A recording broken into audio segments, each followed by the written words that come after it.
റബ്ബറിന്റെ വിലയിടിവ് തടയുന്നതിനുള്ള നിർദ്ദേശങ്ങളടക്കം അനുകൂലമായ പ്രഖ്യാപനങ്ങൾ ഉണ്ടാകുമെന്ന പ്രതീക്ഷയിലാണ് കേരളം. ലൈറ്റ് മെട്രോ പദ്ധതിക്കും FACTക്കുമുള്ള കേന്ദ്ര സഹായവും കേരളം ഉറ്റുനോക്കുന്നുണ്ട്.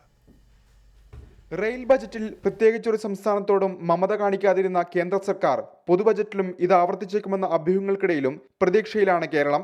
റബ്ബർ വിലയിടിവ് തടയാൻ ബജറ്റിൽ നിർദ്ദേശമുണ്ടായേക്കുമെന്നാണ് ഏവരും ഉറ്റുനോക്കുന്നത്. ഇക്കാര്യത്തിൽ സംസ്ഥാന സർക്കാരും വിവിധ രാഷ്ട്രീയ പാർട്ടികളും കേന്ദ്രത്തിൽ സമ്മർദ്ദം ചെലുത്തിയിരുന്നു. ഇറക്കുമതി നിരോധിക്കുകയോ ഇറക്കുമതി ചുങ്കം വർദ്ധിപ്പിക്കുകയോ ചെയ്തേക്കും. ഇതിനു പുറമെ റബ്ബർ കർഷകരെ സഹായിക്കാൻ 500 കോടി രൂപ വകയിരുത്തുമെന്നും കേരളം കണക്കുകൂട്ടുന്നു. തകർച്ച നേരിടുന്ന ഏലമടക്കമുള്ള നാണ്യവിളകൾക്കുള്ള സഹായവും അതിവേഗ റെയിൽപാത സംബന്ധിച്ച നിർദ്ദേശവും കേരളത്തിന്റെ പ്രതീക്ഷാ പട്ടികയിലുണ്ട്. എയിംസ് ആശുപത്രി, എയർ കേരള പ്രഖ്യാപനം എന്നിവ ബജറ്റിലുണ്ടായേക്കും. സംസ്ഥാനത്തെ പരിസ്ഥിതി സൗഹൃദ ഉത്തരവാദിത്ത ടൂറിസത്തിന്റെ കേന്ദ്രമായി പ്രോത്സാഹിപ്പിക്കാനുള്ള നിർദ്ദേശങ്ങളും കശുവണ്ടി, കയർ, സമുദ്രോൽപ്പന്നം എന്നിവയ്ക്കുള്ള കൂടുതൽ സഹായവും സംസ്ഥാനം പ്രതീക്ഷിക്കുന്നു. തിരുവനന്തപുരത്തും കോഴിക്കോടും സ്ഥാപിക്കുന്ന ലൈറ്റ് മെട്രോയ്ക്കും മേക്ക് ഇൻ ഇന്ത്യ മോഡലിൽ ആരംഭിച്ച മേക്ക് ഇൻ കേരളയ്ക്കും കൂടുതൽ കേന്ദ്ര സഹായം ലഭിച്ചേക്കും. കൊച്ചി കപ്പൽശാല, കായംകുളം താപനിലയമടക്കം സംസ്ഥാനത്ത് പ്രവർത്തിക്കുന്ന പൊതുമേഖലാ സ്ഥാപനങ്ങളുടെ വിഹിതവും സംസ്ഥാനം ഉറ്റുനോക്കുന്നു.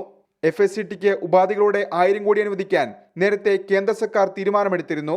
പകരം ഭൂമിയുടെ സ്വതന്ത്രാവകാശം കേന്ദ്രം ഏറ്റെടുക്കുമെന്ന് അറിയിച്ചെങ്കിലും ഇക്കാര്യത്തിൽ പ്രഖ്യാപനം ഇതുവരെ ഉണ്ടായിട്ടില്ല. റിപ്പോർട്ടർ, ദില്ലി.